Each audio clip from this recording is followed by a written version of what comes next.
Teleamazonas presenta 24 horas con Milton Pérez y Liz Valareso.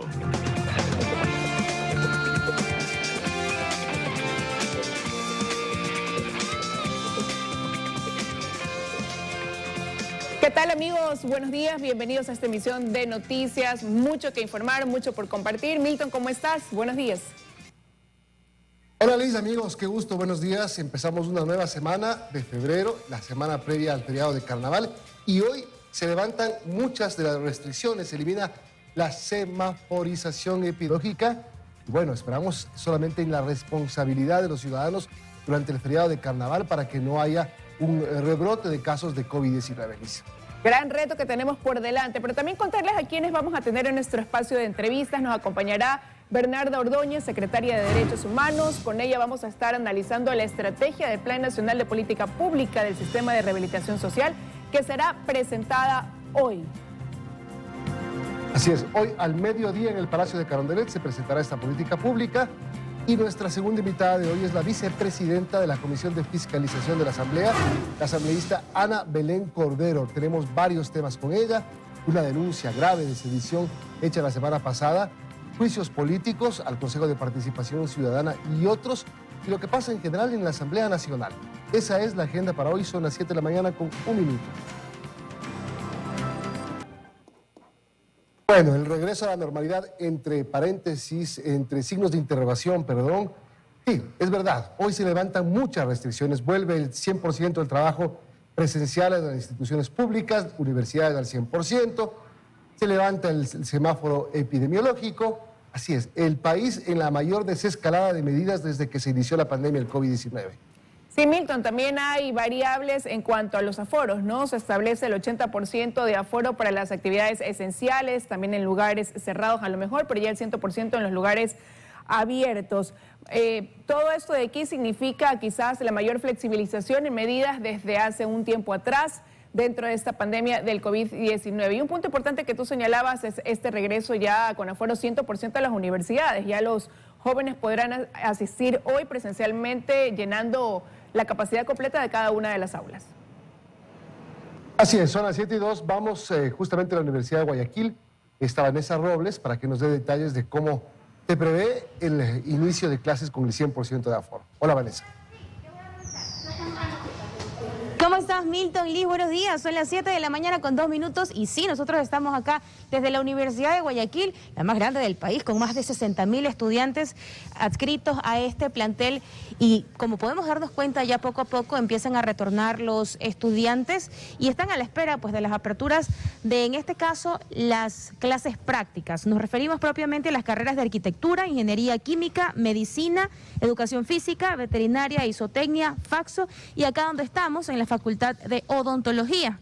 Son 7 de 17 carreras las que hay acá en la Universidad de Guayaquil, donde están los chicos trabajando y recibiendo clases, solo clases prácticas. Esta es la decisión que ha tomado la universidad como tal, después de conocer pues lo dispuesto por el COE Nacional, que se eliminan los semáforos cantonales y se amplían estos aforos, y por supuesto se retorna al 100% de operatividad en las universidades. Sí, acá en la Universidad de Guayaquil ya desde hoy tienen que todos los servidores públicos retornar a trabajar. Nos referimos al personal administrativo y todo lo que converge por este lado. Con respecto a los estudiantes, como mencionábamos, 7 de 17 facultades son las que están operativas, que son las clases prácticas.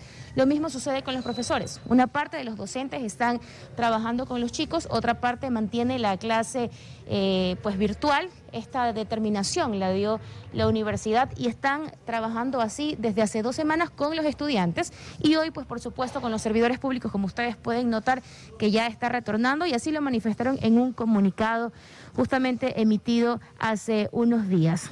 Lo reiteramos, en lo que respecta a profesores universitarios, la disposición está sujeta a lo planificado por el vicerrectorado académico con autorización del rector de la institución.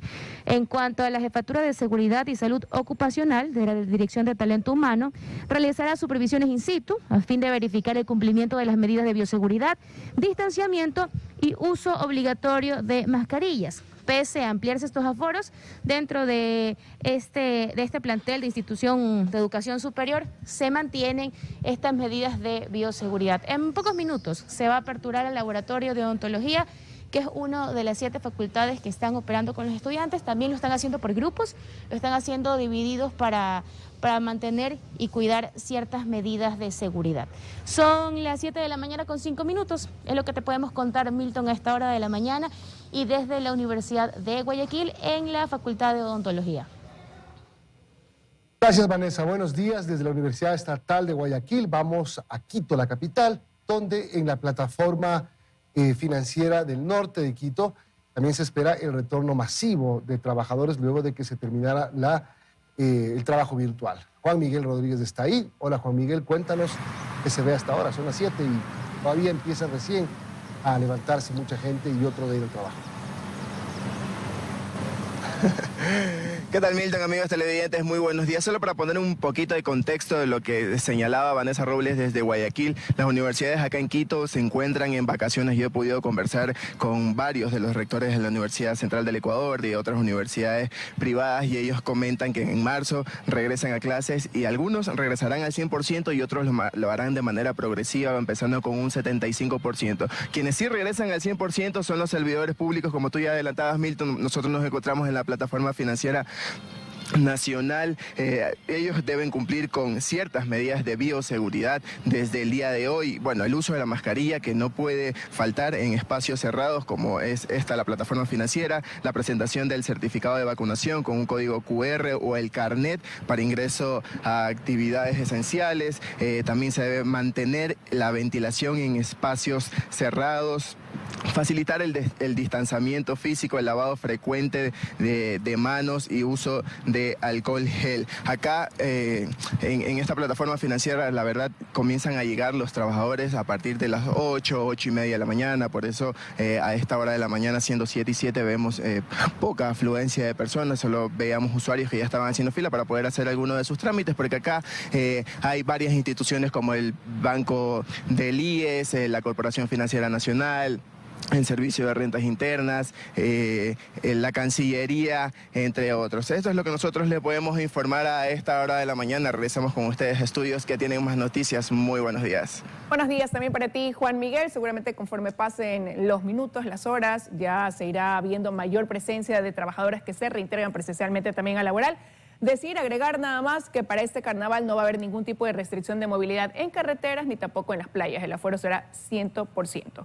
Y 7 y 7 de la mañana, hoy también arranca ya la vacunación a niños de 3 y 4 años contra el COVID-19 en todo el país. Milton, si bien ya este proceso se lo empezó la semana anterior, recordar que solo se lo estaba ejecutando en 4 ciudades, en Loja, Quito, Machala y Zamora. Ya a partir de hoy será en todo el país. Así es, así avanza la vacunación en el Ecuador. Y solamente una cosa a acotar, Liz, porque esta semana es importantísima. Después de marzo de 2020, cuando inició la pandemia del COVID-19, en el Ecuador esta es la mayor desescalada de medidas, lo que implica la mayor responsabilidad por parte de nosotros. Como tú lo dijiste, Liz, este feriado es el primero en 2 años que no va a haber ningún tipo de restricción, por lo menos más allá de las básicas, de la mascarilla, el distanciamiento, etcétera. Así que está en nosotros. Ahora sí, completamente en nosotros. Y sí, la vacunación de niños empieza en todo el país de 3 a 4 años de edad. Que por favor a sus niños revise dónde les puede llevar y vaya, que se vacunen. Se ha dicho que en los centros de desarrollo infantil y en los centros de salud del ministerio, donde una población de 2 millones ha calculado, no están en este grupo etéreo de 3 y 4 años de edad, son los que deben ahora también inocularse contra el COVID-19. Bueno, y en otro tema, más o menos se calcula que hay 10,2 personas de ciudadanos que viven en este país que se han contagiado de COVID-19. Hay un grupo de superinmunes. Yo por lo menos no he tenido COVID hasta ahora, por suerte, que yo sepa. Y entre los superinmunes ahora se está realizando incluso estudios en otros países del mundo, Milton, porque se piensa que podrían haber ciertas características genéticas que son las que permiten que, por ejemplo, en un hogar se contagien todos excepto uno. Eso pasa en muchas familias, inexplicable, ¿no? De repente teniendo el mismo contacto resulta que sale una persona negativa. Veamos la siguiente nota. Han pasado 2 años desde que el COVID-19 llegó y son entre 7,5 a 10,2 millones de ecuatorianos, según estudios no oficiales, los que se han contagiado. Sin embargo, todos conocemos a alguna persona que hasta ahora ha logrado sortear al virus. Al ser un virus respiratorio, en el transcurso de nuestras vidas, lo más probable es que todos padezcamos de COVID en algún momento, ¿no? Lo ideal es que estemos protegidos con las vacunas, que incluso ya cuando pase la protección inmediata de las vacunas tengamos la inmunidad celular. De todas formas, en el mundo ya se realizan estudios de lo que hoy se denomina como los superinmunes, pero en realidad podrían existir personas con características particulares que evitan que se contagien. El docente e investigador de la Universidad de las Américas, Nicolaos Kyriakides, confirma que efectivamente algunas personas pueden tener variantes genéticas que los protegen del contagio. Por ejemplo, se ha encontrado una variante que afecta el receptor que utiliza como cerradura, ¿no es cierto?, el virus para infectar a nuestras células. Pues algunas personas que sí tienen esta mutación producen menos de esta cerradura, de tal manera que el virus no puede fácilmente infectarnos. Habrá otras personas que, en cambio, pese a estar en contacto con personas positivas, no se contagiaron por pura casualidad, pues podría ser que las cargas virales fueron bajas o que el contacto se produjo durante los días no contagiosos. En todo caso, los médicos creen que es mucho mejor continuar con todas las medidas de bioseguridad para evitar contraer la enfermedad, pues no solo hay que librar la enfermedad grave y la muerte, sino también los efectos negativos del post-COVID. En Quito, Belén Merizalde, 24 horas. 7:11 y nuevamente la violencia que está ocurriendo en las calles, sobre todo de la zona 8, que comprende los cantones de Guayaquil, de San Borondón y de Durán, es terrible. Este fin de semana se registró el asesinato violento de una persona con un explosivo en su cabeza. En Bastión Popular, en el norte de Guayaquil, abandonaron el cuerpo de un joven de 21 años que tenía un explosivo en su cabeza. Y esto, imagínense lo que pasó. Sí, Milton, lo lanzaron de un vehículo, a los pocos segundos se escuchó un estallido y resulta que tenía explosivos en su cabeza, ¿no? Es el propio padre del joven el que sale al escuchar esta explosión y se da cuenta de lo que ocurrió. A decir del gobierno, pues han reconocido que esta es una forma de actuar de carteles de la droga, lo hacen así en otros países y dicen que detrás de esto pues hay como objetivo amedrentar al gobierno o causar zozobra también en la ciudadanía. Recordemos que hace unos días atrás nos asombrábamos al haberse encontrado 2 cuerpos colgados de un puente y rápidamente pues vemos otro hecho de gran conmoción e impacto como el que tú acabas de detallar. Pero vamos a darle paso a Paul Tutibén, que él se encuentra precisamente en el lugar para darnos más detalles, no solo de eso, sino también de otros crímenes ocurridos durante este fin de semana en la zona 8. Paul, buenos días. ¿Qué tal, Lisba Lareso, Milton Pérez, amigos televidentes? Buenos días. A esta hora 7 de la mañana con 13 minutos. Nos encontramos entre Mucho Lote y Bastión Popular, bloque 2. Esto es en la parte norte del puerto principal. Las últimas muertes violentas se registraron en este lugar, donde esta tarde del domingo, aproximadamente a las 15 horas, un padre con sus 2 hijos, un adolescente de 14 años y el otro de 16, los 2 hermanos fueron asesinados con varios impactos de bala. El padre, que estaba esperando el turno para lavar su vehículo, se lanza a la zanja que ven ahí en pantalla y los sicarios, luego de asesinar a los hermanos, escaparon en un vehículo color negro. Pero esas no son las últimas muertes violentas o las únicas muertes que se han registrado acá en la zona 8. Por ejemplo, en el suburbio de Guayaquil, un padre, cuando se movilizaba en una bicicleta, fue asesinado. Su hija de 3 años que iba con él resultó herida. En un velorio ubicado justamente en este sector de Pascuales, también asesinaron a un hombre y otras 4 personas resultaron heridas que estaban en este velatorio. Además de estas muertes violentas, también el hombre que fue decapitado, que le colocaron explosivos en su cabeza y obviamente le explotó lamentablemente la cabeza y fue asesinado.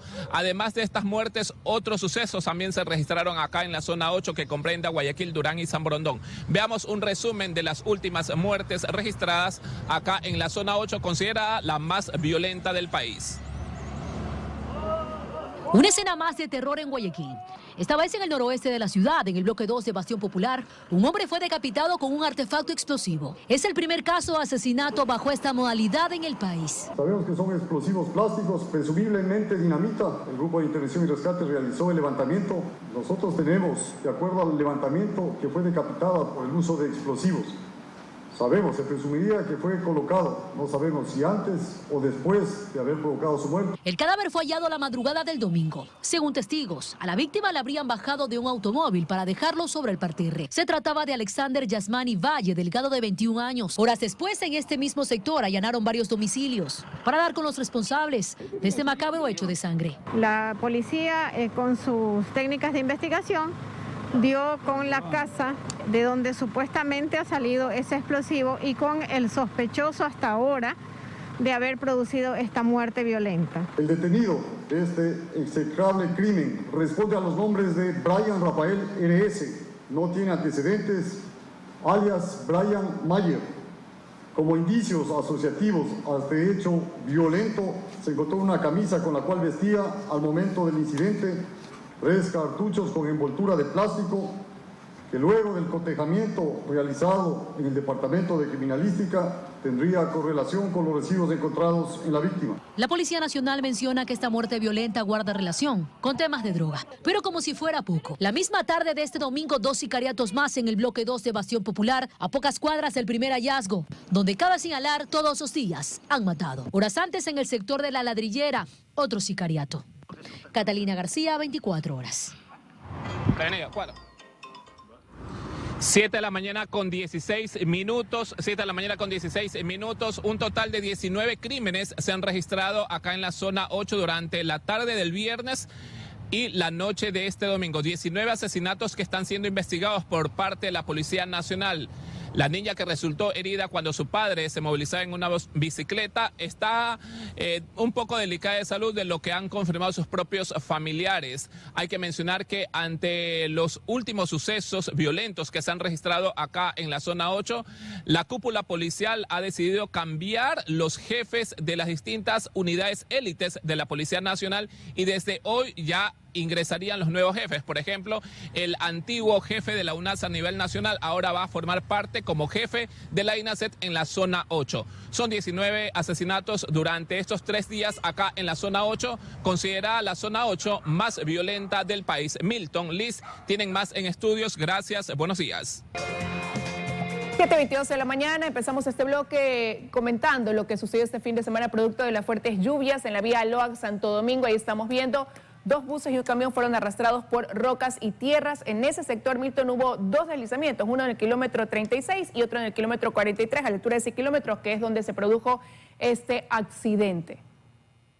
Y el problema, Lidia, es que en la otra vía que también conecta a Santo Domingo o la región costa del país, por la zona de Esmeraldas, la Calacalí, la Independencia, también hay derrumbes, también hay problemas y estamos de cara a un feriado. Así que calcule bien los tiempos, piense bien a dónde va a viajar, porque las vías en el país en general tienen una situación muy afectada por el invierno y por la falta de mantenimiento. Y agregar, Milton, que esa vía permanece cerrada. Ayer la cerraron para poder hacer labores de limpieza por el deslizamiento de tierra y rocas, pero continúa cerrada según han informado las autoridades. Para que estén los amigos que pensaban a lo mejor circular por ahí, que no estaban al tanto, pues permanece cerrada. Veamos una nota. Uno de los deslaves en la vía Loac-Santo Domingo casi provoca una tragedia. Un bus de la Cooperativa Occidental perdió pista y cayó a un barranco. No hubo víctimas mortales, sí personas que sufrieron golpes. Se pudo determinar la totalidad de 8 heridos que fueron trasladados tanto a una casa asistencial en Santo Domingo y el resto hacia el Hospital Básico Machachi. Otro bus de la Cooperativa Loja y un tráiler lograron mantenerse en la vía gracias a rápidas maniobras de los conductores. Este domingo se reportaron derrumbes en al menos 3 tramos del trayecto comprendido entre Aloac y Unión del Toachi, lo que obligó el cierre de esa importante carretera que conecta Quito con poblaciones de la costa. La vía se encuentra en este momento en una calificación roja, digamos, de riesgo por la peligrosidad que se encuentra generando al momento. Se informó que la vía Aloac-Santo Domingo permanecerá cerrada hasta este lunes. Dependerá del avance de las labores de limpieza para que se vuelva a permitir el paso de los vehículos. En el extremo noroccidental de Pichincha también hubo deslizamientos de tierra que complicaron la circulación en la vía Calacalí-La Independencia, pero fueron de menor magnitud, por lo que esa carretera se mantuvo habilitada parcialmente. En los kilómetros afectados se permitió el paso controlado por un carril.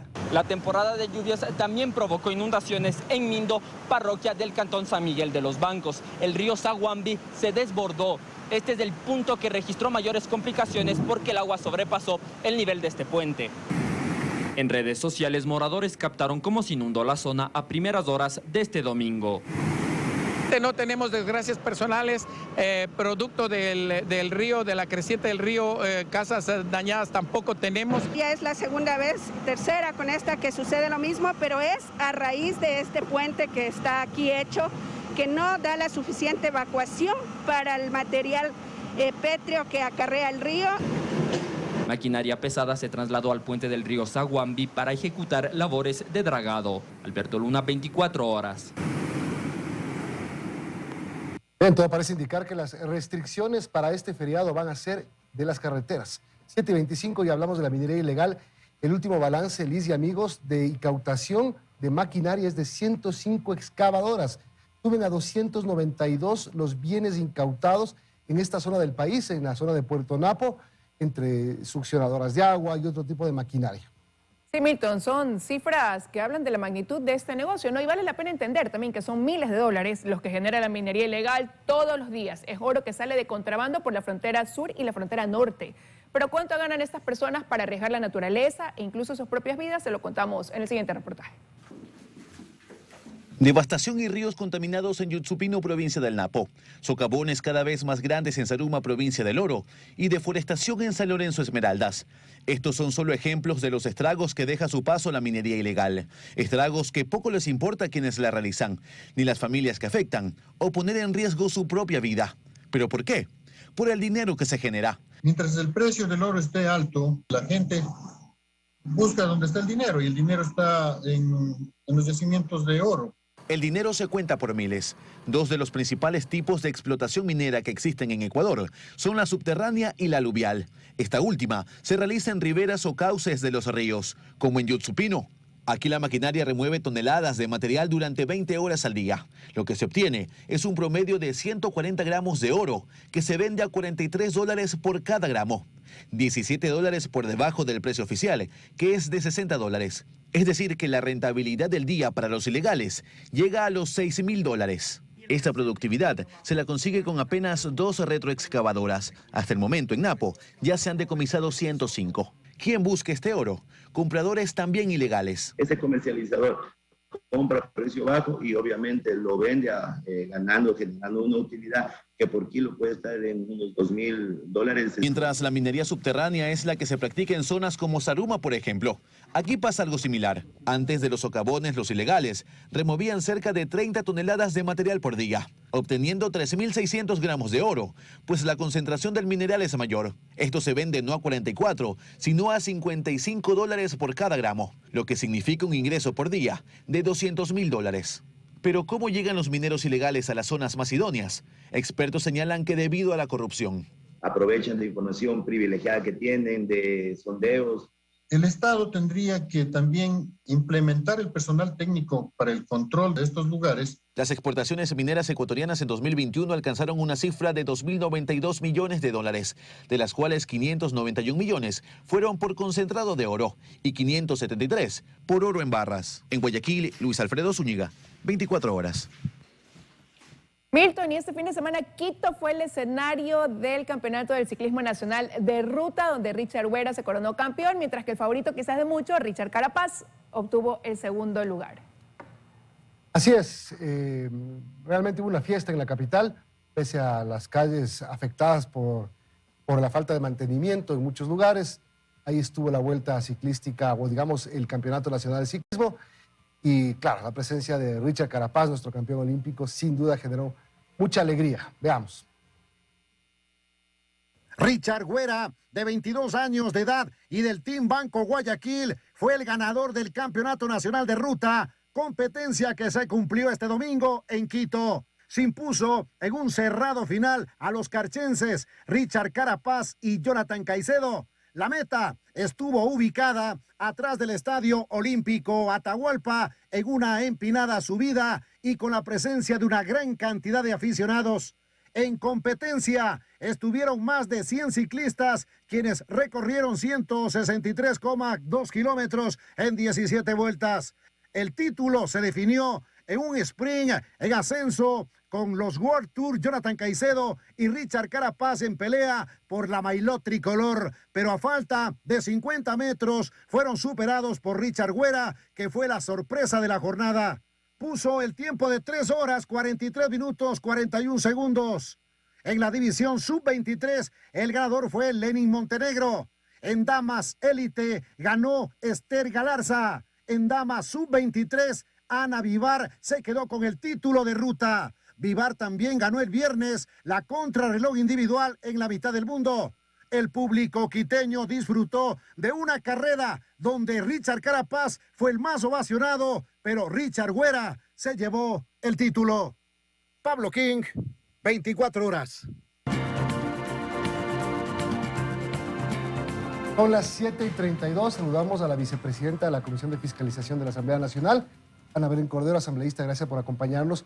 Terminó la semana pasada con varias cosas en la Asamblea, pero una que preocupó mucho es esta denuncia que hicieron ustedes sobre un intento de sedición. UNES, Pachacutic, parte del Partido Social Cristiano. ¿Qué quieren hacer? Buen día. Evidentemente, desestabilizar el poder constituido en la Asamblea Nacional. La presidenta Guadalupe Llori fue elegida de manera democrática en la Asamblea Nacional y lo que quieren es captar el poder de la Asamblea Nacional, un pie y otro pie en el Consejo de Participación Ciudadana. ¿A quién quieren poner? Bueno, eso ya decidirán ellos finalmente ahora que tienen estas nuevas mayorías móviles. Pero ¿por qué dicen ustedes que quieren destituir a mire, porque ha sido evidente, la semana anterior yo lo denunció el asambleísta Villavicencio, que tienen planeada una resolución para el día de mañana, bueno, mañana es un juicio político, pero para el día, jueves, justamente una resolución donde establece que habría habido un posible incumplimiento de funciones de los miembros del CAL por no calificar ciertos juicios políticos, etcétera. Esa sería una evidente muestra de querer destituir a Guadalupe Llori, como en su momento se lo hizo a José Serrano. Mientras pregunta Liz, quiero poner en pantalla los tweets con los que finalizó la semana la presidenta Guadalupe Llori denunciando este intento de golpe a la institucionalidad de la Asamblea. Liz.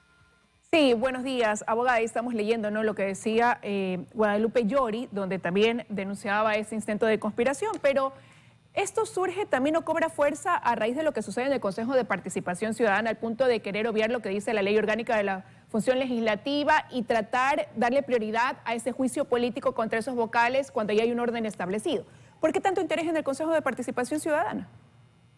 Mire, justamente eso es lo que yo no comprendo. En la Comisión de Fiscalización estamos en estos momentos sustanciando el juicio al Contralor, luego el juicio al Procurador, luego viene el juicio al Consejo Nacional Electoral y con eso avanzaríamos en los procesos que están establecidos en la Comisión. Luego calificaría el CAL unos juicios políticos aparentes que ha presentado, por ejemplo, la asambleísta Mireya Pazmiño de Pachacuti contra el Consejo de Participación Ciudadana.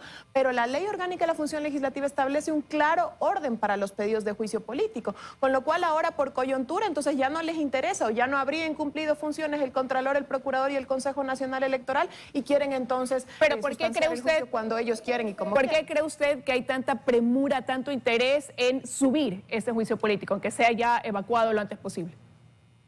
Porque les interesa a estos partidos políticos poner autoridades como Contralor General del Estado, Defensor Público, del pueblo, etcétera, ¿no? ¿Por qué? Sabemos que este organismo es el que elige, ¿no? ¿Por qué? Bueno, para controlar de alguna manera, ¿no? Por ejemplo, sabemos claramente que el correísmo necesita desvanecer sus glosas que las tienen en Contraloría, ¿no? Entonces, ese es un interés evidente del correísmo. Y van a poder ellos, pese a que la ley, perdón Milton, cierro con esto este tema, pese a que la ley orgánica establece un orden, ellos al ser mayoría ahora podrían cambiar ese orden establecido y efectivamente hacer que se anteponga este juicio político a los vocales del Consejo de Participación. Mire, la ley no prevé retirar los pedidos de juicio político, pero no lo prohíbe tampoco y tienen la mayoría de los votos, con lo cual, mire, yo no veo impedimento legal para hacerlo, ¿no? ¿Cuántos votos tienen? No sé exactamente el número, pero por ejemplo comprobamos la semana anterior que tienen más de 92 cuando fue el tema del llamado a juicio político a la superintendenta de bancos. ¿Y cómo van a llegar los proyectos que están en camino del Ejecutivo con esta nueva mayoría en la Asamblea? Mire, ese es el evidente bloqueo que hacen algunos asambleístas. ¿Qué buscan al final de todo? La ingobernanza, ¿no? Yo creo que no les interesa que el país camine, que el país avance y que haya una gobernabilidad adecuada en el país, ¿no? Bueno, esta semana tienen que presentar algunas cosas en la Comisión de Fiscalización. El tema de los juicios políticos y también otras investigaciones, Petrochina y Yachay. El día de hoy conoce la Comisión de Fiscalización el informe presentado por mi despacho a las universidades emblemáticas y Yachay. Imagínense que se invirtieron 603 millones de dólares en Yachay y únicamente existen 450 graduados. 3 contratos a empresas súper grandes, a empresas chinas, como por ejemplo CEIEC, un contrato de 60 millones de dólares, GESOUBA, 170 millones de dólares y con Ecuador, 35 millones de dólares. 28% de las obras están terminadas, pero el 48% están inconclusas. Entonces, ¿de qué estamos hablando? Elefantes blancos para, digamos, de alguna manera quitar la necesidad de tener una educación de calidad, ¿no? ¿Petrochina? Petrochina se aprobará aparentemente este viernes. El asambleísta Villavicencio presentará a la Comisión de Fiscalización y revelará el entramado que ha habido de negociados y de corrupción con el caso Petrochina, ¿no? Son dos temas de fiscalización que los asambleístas de la Comisión de Fiscalización, en concreto Villavicencio y yo, hemos llevado adelante, ¿no? Abogada, pero esos informes ya están ahí. Y también decía el presidente de la Comisión de Fiscalización, el asambleísta Villavicencio, la semana pasada, que también hay un interés en reorganizar las comisiones. ¿Por qué? Bueno, porque no pudieron legítimamente al inicio de la Asamblea, en la posesión en mayo pasado, integrar las comisiones que a ellos les interesaba, ser autoridades de comisiones, ser autoridades de la Asamblea Nacional, presidentes y 2 vicepresidentes, y ahora les interesa con esta nueva mayoría conspiradora ocupar estos cargos y tener un pie en la Asamblea Nacional y otro pie en el Consejo de Participación Ciudadana para controlar la justicia, la Contraloría y las distintas instituciones del Estado. Y le escuchaba usted que ha mencionado también que le parece que no es coincidencia que todo esto se dé al mismo tiempo que se comienza a conocer quizás ese entramado en el que está involucrado Alex Saab, cuando hay tanta incautación de droga, cuando hay problemas con la minería ilegal, cuando hay un problema de violencia incontrolable en ciertas zonas del país. ¿Por qué usted asocia todos estos hechos? ¿En qué guardan relación? Mire, porque no es coincidencia que efectivamente se incautan grandes e históricas cantidades de drogas.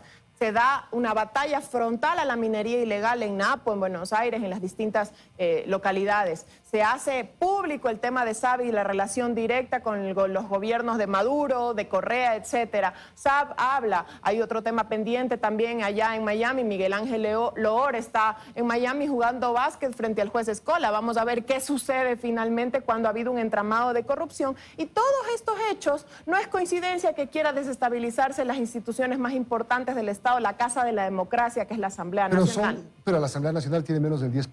Pues, o sea, ¿quién cree en la Asamblea también?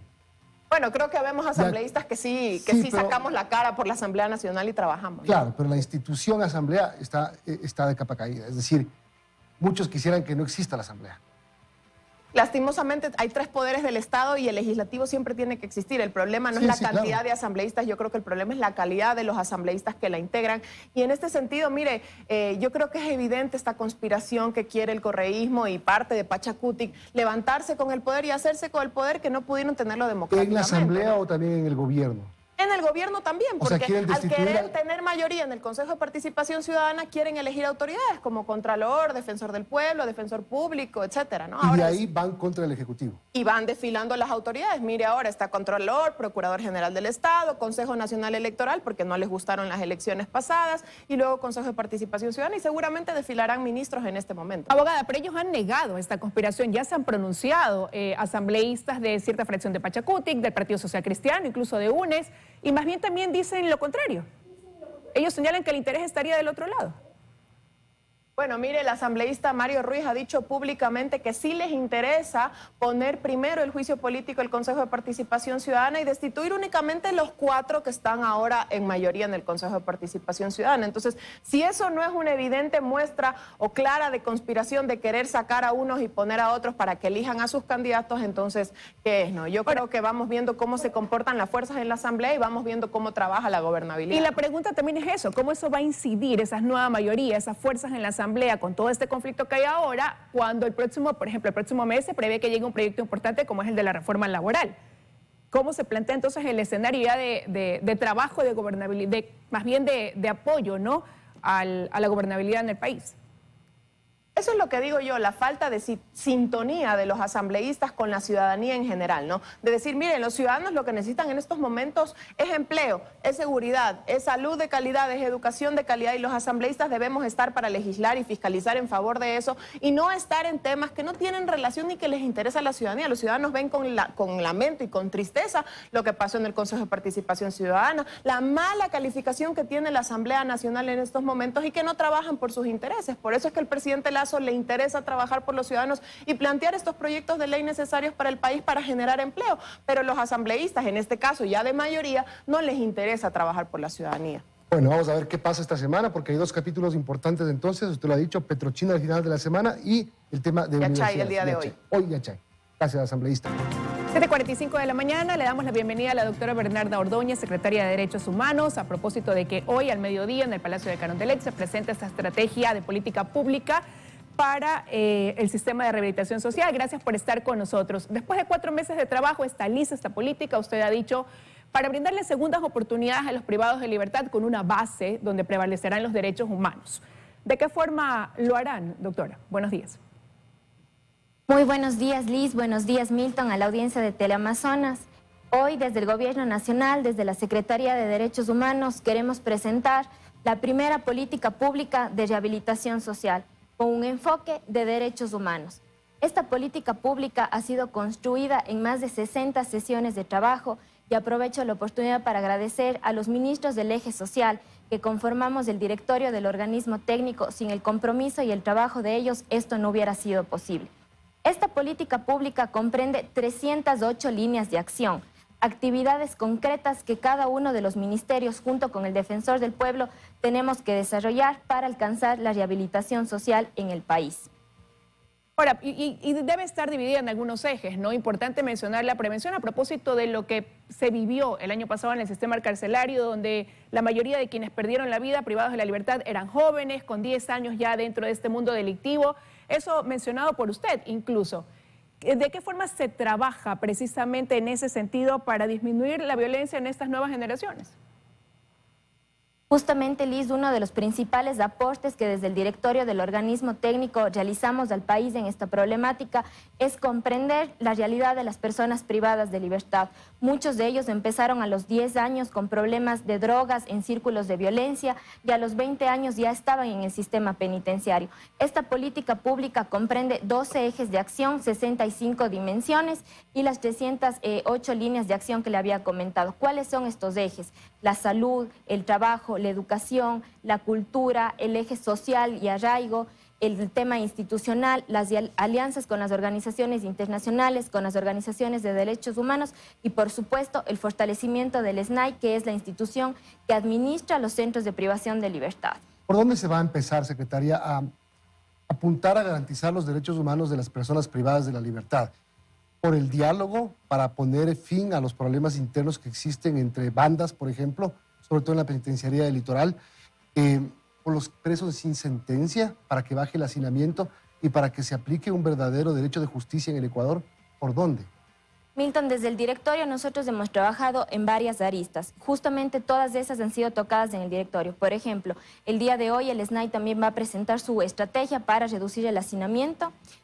Asimismo, desde la política pública vamos a empezar con el eje de salud, que es prioritario. 2.6% de las personas privadas de libertad, estamos hablando de un universo que supera las 30.000 personas privadas de libertad, tienen enfermedades como tuberculosis. El eje de la educación es fundamental. Uno de los datos arrojados en las más de 2.600 entrevistas que tuvimos con las personas privadas de libertad nos daba cuenta que nunca tuvieron una experiencia de trabajo previo.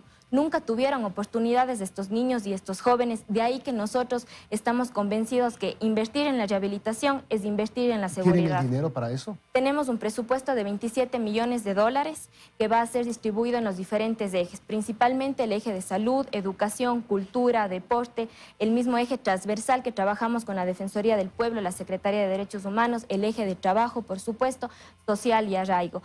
Este presupuesto, Milton, y de hecho para que una política pública sea eficiente, tiene que tener un diagnóstico, actividades y presupuesto.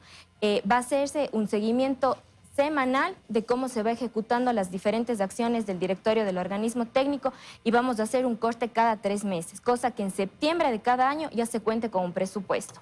Abogado Ordóñez, pero eso también parte de reconocer una realidad, ¿no? En primer lugar, me imagino tener un censo porque hay que ver también las cifras al interior del sistema carcelario y en segundo lugar, quizás también admitir que habrán personas que ya no puedan rehabilitarse. Hemos visto la forma de asesinar a sus propios compañeros de recinto carcelario de una manera sanguinaria. Eso se vio reflejado el año pasado.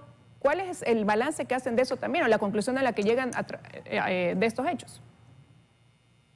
Liz, con respecto a ese tema, dos puntualizaciones. Desde la Secretaría de Derechos Humanos y desde el directorio del organismo técnico, puesto que nosotros asumimos este mandato desde el 1 de octubre por delegación del señor presidente, una de las prioridades del directorio fue materializar el censo penitenciario a través de las instituciones competentes que son el INEC y el SNAI. ¿Cuál ha sido nuestro rol en este sentido? Ha sido primero acercar a expertos internacionales de diferentes organizaciones que han tenido experiencias en censos penitenciarios como México, con la organización El Pacto y las Naciones Unidas. Segundo, garantizar un presupuesto para este censo penitenciario y así lo hemos hecho gracias a la cooperación del BID. En las próximas semanas se realizará el censo penitenciario. En diciembre nosotros hicimos un pilotaje que nos dio importantes hallazgos y en este tiempo se están concluyendo los aspectos técnicos de este censo penitenciario. Liz, y como segundo punto con respecto a la violencia que se ha vivido en los centros de privación de libertad, que ha sido completamente doloroso para el país. Nosotros como cartera de Estado estuvimos desde los primeros momentos que vimos la violencia. Ahí tenemos que trabajar con estrategias y para eso hemos recibido el asesoramiento de esta organización internacional que se llama Pacto y que cuenta con el apoyo de la Unión Europea. Adicional a ello, nosotros esta política pública la hemos podido construir gracias al apoyo permanente de la Oficina de las Naciones Unidas del Alto Comisionado de Derechos Humanos. De ahí que derechos humanos y seguridad son la cara de una misma moneda. ¿Y cuál es el aporte que van a tener de parte de la función judicial? Porque mantuvieron reuniones con el Consejo Nacional de la Judicatura, la Corte Nacional, la Fiscalía, porque también hay miles de privados de libertad que no tienen ni siquiera una sentencia y entre pabellones están mezclados quienes quizás cometieron un robo con quienes tienen múltiples antecedentes por asesinatos y quién sabe qué otro tipo de delitos, ¿no? Y dentro de eso, el hacinamiento producto de una sobrepoblación carcelaria y muchos de ellos, como digo, sin ni siquiera haber iniciado un trámite.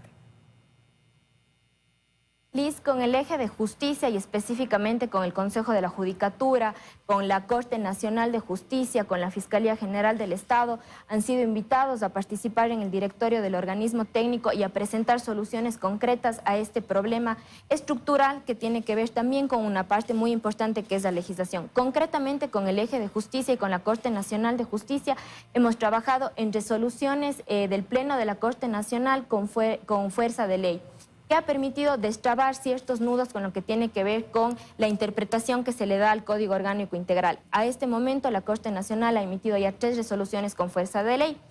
Con lo que respecta al Consejo de la Judicatura, presentaron en la segunda sesión del directorio, esto en los meses de noviembre, cuál es su plan para el mejoramiento de los jueces y de las unidades de garantías penitenciarias. Al momento, todas las funciones del Estado estamos haciendo esfuerzos importantes para ponerle fin a esta crisis de violencia y esta crisis de derechos humanos que se vive en el sistema penitenciario. Dos cosas, secretaria. La primera, entonces, en pacificación no hay un proceso que funcione. Y la pacificación, lastimosamente, depende solo de ellos, de que ellos no quieran seguirse matando. Uno. Con respecto a la pacificación, el Gobierno Nacional y puntualmente el Presidente de la República conformó una comisión de pacificación que tiene un mandato de 6 meses para lograr procesos de diálogo y de pacificación al interior de los centros de privación de libertad. De ahí también esta de aquí, solventar la crisis en el sistema penitenciario es la prioridad en el despacho presidencial. De ahí que el Gobierno Nacional está emprendiendo acciones y de ahí la estrategia nacional para justamente trabajar en el eje de justicia, en el eje de rehabilitación, en el eje de seguridad y por supuesto el eje de pacificación. Y el tema segundo que usted mencionó, el censo va a ser bien importante porque hay que identificar quiénes están. Por ejemplo, aquí dice, ¿no? El 70.48% tiene entre 18 y 39 años. También hay que identificar el nivel de estudios que muchos tienen para seguirles apoyando o para empezar a apoyarles en el tema de estudio, en el tema de emprendimiento, de trabajo. Ese es un tema de derechos humanos. El censo penitenciario es fundamental para el país. ¿Cuánto se demora?